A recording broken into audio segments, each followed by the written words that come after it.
Il y a eu 3 révolutions, là c'est la 3e révolution. La révolution informatique, qui nous permet d'avoir ça dans la poche, dorénavant.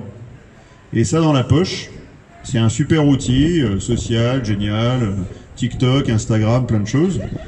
Mais c'est avant tout en fait un outil, malgré vous, de contrôle. Si vous ne l'utilisez pas pour vous affranchir, être toujours plus libre, c'est un outil qui peut servir pour contrôler vos vies, vos destinées. C'est un outil de contrôle qui est très pernicieux. Parce que c'est un outil de contrôle qui vous apporte tellement de bienfaits, tellement de satisfaction à notre vie matérielle, conformiste, financière, plein de choses, qu'on se dit il y a plus d'avantages que d'inconvénients à vivre dans cette bulle technologique et financière. Et en fait, on ne se rend pas compte que tout doucement, subrepticement, eh bien cette bulle nous enferme.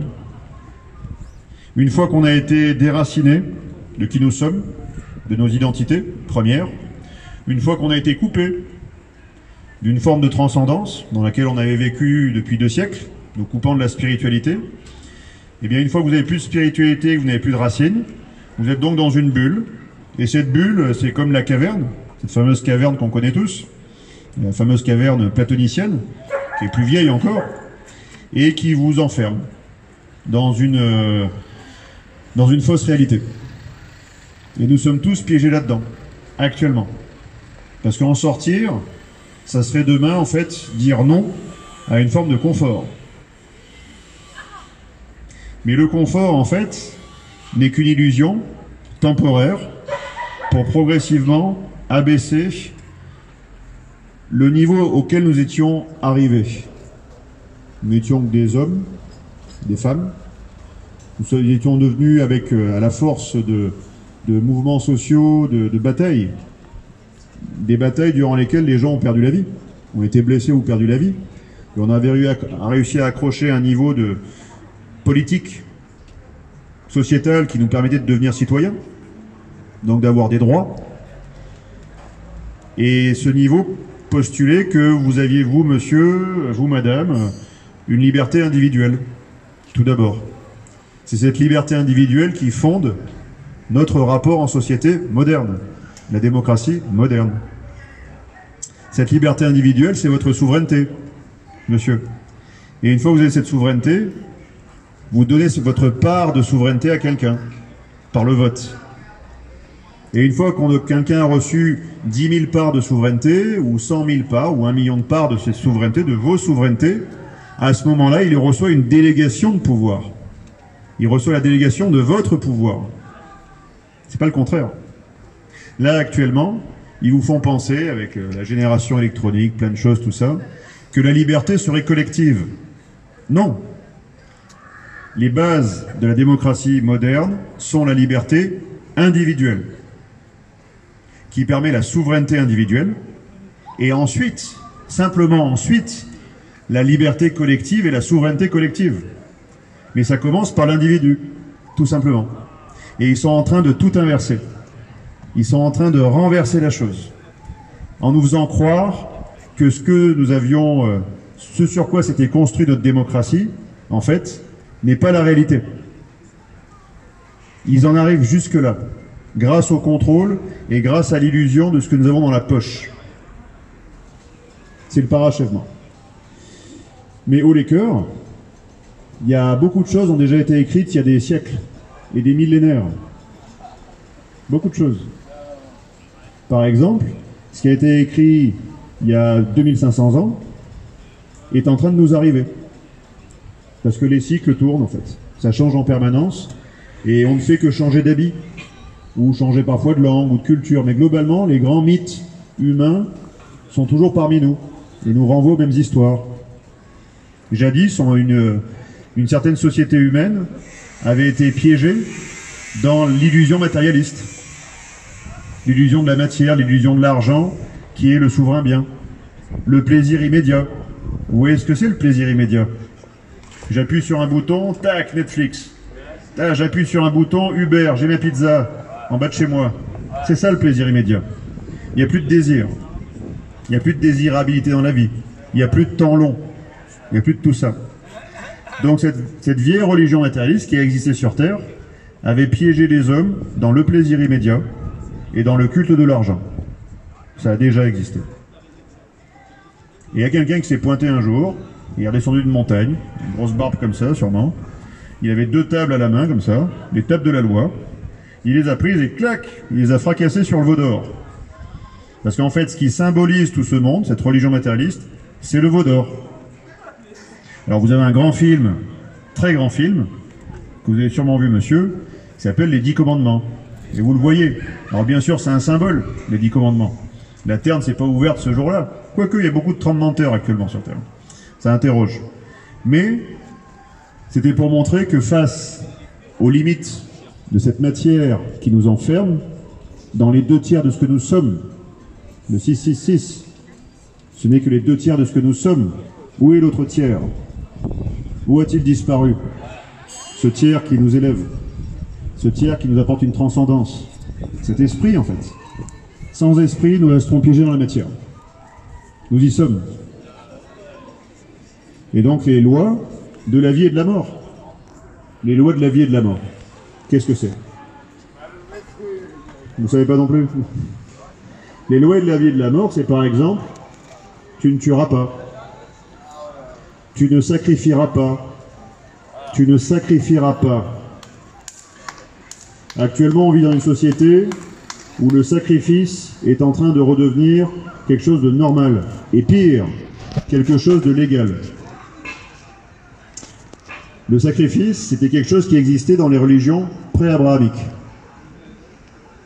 Jusqu'au sacrifice d'Abraham. Qu'est-ce que vous voulez, monsieur? Dites-moi. Je vous écoute. Il faut la mériter, vous avez raison. Le sacrifice est quelque chose qui préexistait dans nos sociétés. Voilà. Et c'est très bien, bravo. Sacrifiez-vous, allez-y. Jetez-vous dans le vide, on vous regarde.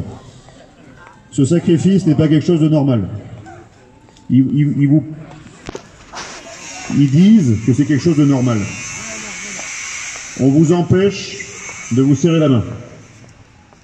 On vous empêche de vous embrasser.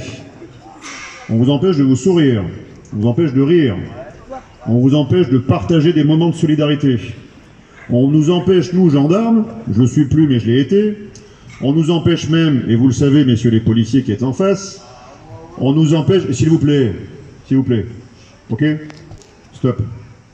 On nous empêche même de faire des autopsies. Or, comment peut-on aller à la manifestation de la vérité si on ne fait pas d'autopsie de corps? Donc il y a un grand mensonge dans lequel on vit. Et on nous empêche même à la fin de veiller nos morts. Il n'y a plus de deuil. Donc tout le socle anthropologique sur lequel nous reposons est en train d'être laminé par des diables qui ont pris le contrôle de l'appareil d'État. Et ces diables, il va falloir bientôt les chasser. Parce que nous sommes des hommes et des femmes qui sommes parachevés par des citoyens. Nous ne serons jamais des consommateurs. Si nous sommes des citoyens, nous pourrons demain nous unir. Et c'est à cette seule condition, unis, que nous pourrons leur dire non. Parce que 1 million de citoyens unis peuvent dire non même à une puissance hégémonique de l'argent qui aurait demain 100 milliards. Tout simplement parce que votre primat politique, votre volonté, dans notre système en tout cas, sera toujours supérieure à leur volonté hégémonique par l'argent. Tout simplement. Donc ce qui nous est invité à faire aujourd'hui, c'est prendre rendez-vous avec l'histoire et nous comporter avec dignité. Même cette dignité n'est plus plantée, n'est plus incarnée par un président de la République qui est justement l'incarnation de l'indignité, comme il est l'incarnation de la négation de la liberté, la négation de la solidarité, il est l'incarnation de toutes les négations.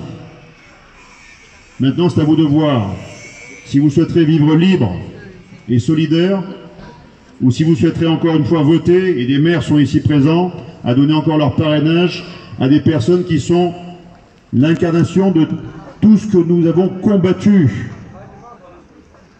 Nous avons combattu ça pendant des décennies et des siècles. Maintenant est venue l'heure du grand déballage, qu'ils appelaient dans l'ancien temps la révélation.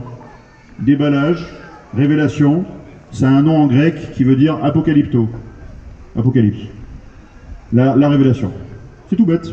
On déballe, tout en public. Et s'il vous plaît. Et dans ce grand déballage, vous aurez tous les éléments de vérité sur la table. Et quand vous aurez ces éléments de vérité sur la table, vous pourrez les voir ou les ignorer. Déjà, ça vous positionnera sur qui suis-je, est-ce que je veux voir ou est-ce que je veux ignorer ça. Et une fois que vous aurez vu et vous en aurez pris conscience, vous direz, qu'est-ce que je vais faire? Comment dois-je me comporter? Avec quelle justesse, quelle dignité ou non dois-je me comporter? Pourquoi en fait? Simplement pour mériter ce dont nous bénéficions actuellement. Vous croyez qu'on vit dans un pays libre et que c'est tombé sur terre de façon tout à fait naturelle? Mais des gens se sont battus pour ça. Les gens sont morts. Des hommes et des femmes sont morts pour ça. De quoi serons-nous dignes aujourd'hui pour que nos enfants qui sont ici présents et qui nous observent puissent encore en jouir de tous ces bénéfices, de tous ces fruits de la liberté, encore pour les 50 prochaines années ou pour le prochain siècle? Serons-nous capables, serons-nous dignes de tout ça? En tout cas, je le dis à chacun de mes discours, la seule clé, où qu'on soit, avec ou sans tenue, avec ou sans uniforme, nous sommes tous des citoyens. Mais ces citoyens subissent la même épreuve, l'épreuve du courage. S'ils ont le courage de résister, de se lever et de s'unir, alors c'est gagné. S'ils ont la peur, qui sera toujours inférieure au courage, c'en est fini. Le courage est plus puissant que la peur.